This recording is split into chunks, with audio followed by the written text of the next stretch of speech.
अस्सलामुअलैकुम फ्रेंड्स, मैं हूं उस्मान अशरफ और आप देख रहे हैं बिज़नेस आइडियाज़ उर्दू।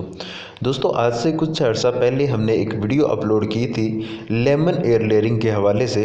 तो जब मैंने लेमन एयर लेयरिंग की थी तो उसी वक्त मैंने ये अमरूद की एयर लेयरिंग भी की थी। एयर लेयरिंग से मुराद ये होता है कि किसी भी पौधे की ब्रांच को छील के उसकी साइडों पे मिट्टी लपेट दी जाती है और एक नया पौधा तैयार किया जाता है।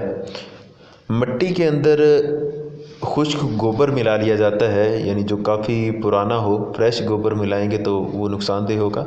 बहुत पुराना गोबर खाद के तौर पर उसे इस्तेमाल करते हैं और उसमें जितना गोबर लें उतनी ही मिट्टी मिला लें। दोनों को मिक्स करके थोड़ा सा पानी मिला के तो वो लपेट दिया जाता है।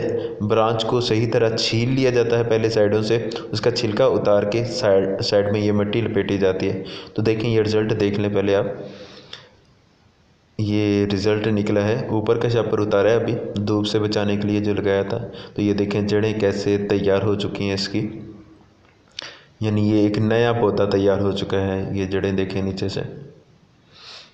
अब इसको कहीं पे भी नई जगह पे कन्वर्ट किया जा सकता है। कन्वर्ट करने के लिए ये नीचे से काट लिया जाएगा, इसको नीचे की लकड़ी को, तो इसको नई जगह पे लगा दिया जाएगा। इसका ये ऊपर वाला रैपर उतार के।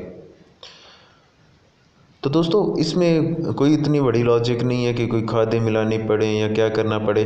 सिर्फ आपने मिट्टी में गोबर खाद मिक्स कर लेनी है। गोबर वो जो काफ़ी पुराना पड़ा हो वो थोड़ा मिक्स कर लेना है। जितनी मकदार में मिट्टी है उतना ही वो गोबर मिक्स कर लें और थोड़ा पानी मिला लें। तो वही पानी जो आपने फ़र्स्ट टाइम मिलाना है वही इसको इनफ रहेगा। बार बार ये नहीं होगा कि इसको पानी लगाना पड़े, क्योंकि आप शापर लपेट देते हैं, ये कोई रैपर वगैरह ऊपर लपेट दिया जाता है, जिसकी वजह से वो पानी उड़ता नहीं है बखरात बन के, बल्कि वो इसी में ही रहता है।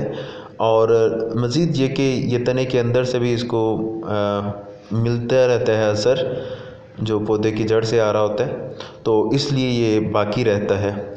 तो इसका फ़ायदा ये होता है कि नया पौधा तैयार मिल जाता है, बजाय इस बात के कि नर्सरी में जाया जाए। तो एक पौधे से इस तरह कई पौधे तैयार किए जा सकते हैं। देखें, ये ऊपर फल भी लगा हुआ है। तो इस तरह आप एक पौधे से कई पौधे तैयार कर सकते हैं। तो उम्मीद है कि वीडियो पसंद आई होगी। अगर पसंद आए तो इसे लाइक शेयर कमेंट ज़रूर करें। चैनल सब्सक्राइब कर लें ताकि नेक्स्ट आने वाली वीडियोस आप तक पहुंचती रहें। जज़ाकल्लाह।